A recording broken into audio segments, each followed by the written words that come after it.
The government says those responsible for the disaster will be brought to justice. Well, the explosion happened in Lebanon's capital on the Mediterranean coast. Vibrations from it were felt 150 miles away in Cyprus. A warehouse on the waterside at the port ignited. The Lebanese Prime Minister says it was caused by an estimated 2,750 tons of ammonium nitrate, which had been stored there unsecured for 6 years. Emergency services worked through the night to rescue people trapped under the debris of the explosion. There are a series of storage warehouses at that port. The worst affected areas were those directly exposed to the blast. Our special correspondent Alex Crawford has the latest now from Beirut. Destitute, still dirty and splattered with blood. Siren and her elderly husband have no home left and no business. And right now they feel there's very little to live for. If I was ordered, I will not stay here. Never. This is not a country. Not a country. I was bleeding from 6:30 till 10:30. No hospital accepting. All the people are on the street.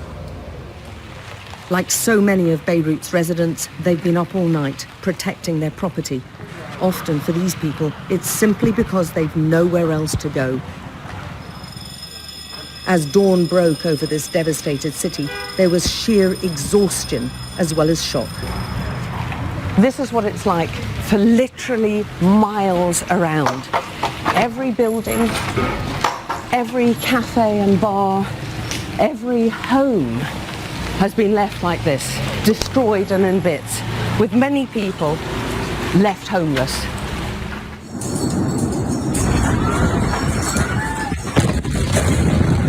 This was the moment an explosion ripped through the city's port and devastated neighbourhoods for miles around. The shockwave was felt all over the city. A place so scarred from decades of conflict had never seen anything quite like this before. Nearly 3,000 tons of ammonium nitrate, which had been stored at the port for 6 years, exploded with a ferocity many likened to a nuclear bomb. The stream of sirens from emergency services was constant.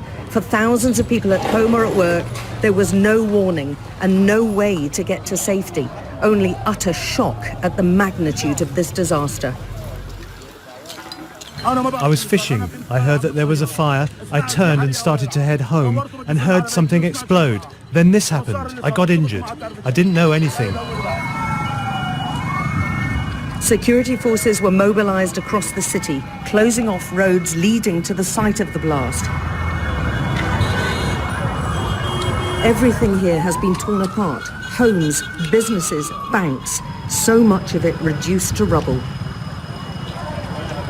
Hospitals across Beirut are struggling to cope. Many thousands have been injured. They're still counting them and locating the dead. I went to another hospital and they told me they were at full capacity.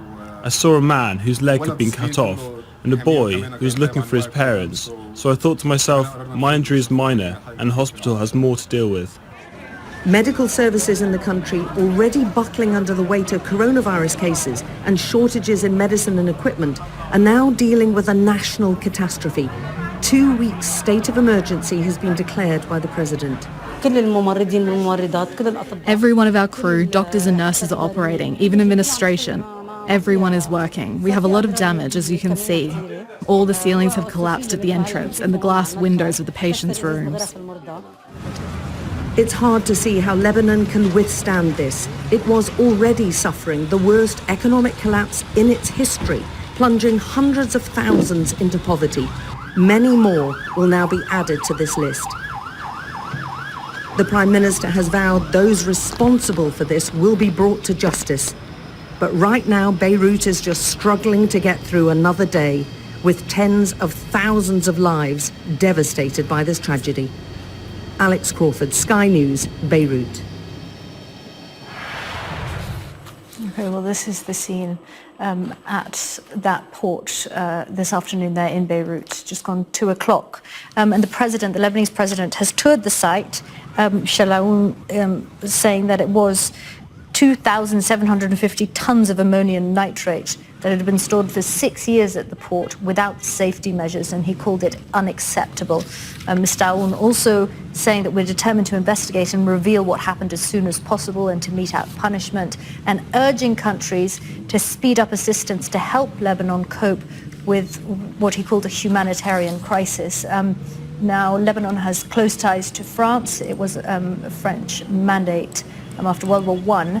And the French President, Emmanuel Macron, says that, Reuters is reporting, local media saying that Mr. Macron's Élysée department have said that he is going to go to Lebanon on Thursday and will meet with Lebanese political figures. So that's the latest from Beirut. Our special correspondent, Alex Crawford, has been on the streets of Beirut this morning to witness the devastation and to speak to some of the people affected. Look at the state of this garage. Every car is, well, it's as if they've been blown up. The huge big blocks of flats that are behind it, every single window is out. There's huge big holes as you go up that apartment. Every single floor has got a hole punched out of it. Look, you can see people up there. I don't know whether you can make them out because we're shooting against the sun, but you can see people are in there, and these buildings are extremely fragile right now. They're very insecure. We've been seeing them fall, bits of building and masonry fall down all the time. So it's a still a very, very dangerous situation. We're also very close. I mean, this scene is replicated over many miles. It's very difficult to estimate just how widespread the damage is, but we've gone through many streets, and each one of them is pretty much reduced to rubble, or much of the buildings are reduced to rubble. Now you can see that we're in the middle of a highway, but I'm going to try and get across just to show you.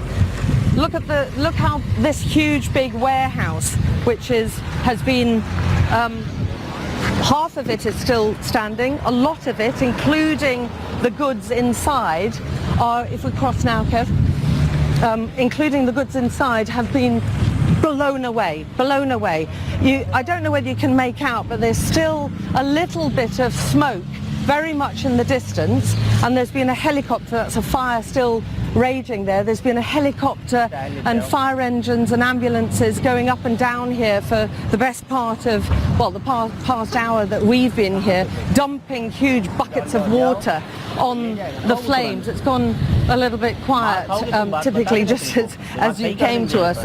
Luckily that means you can hear me. But I mean, this devastation goes on for ages and ages. And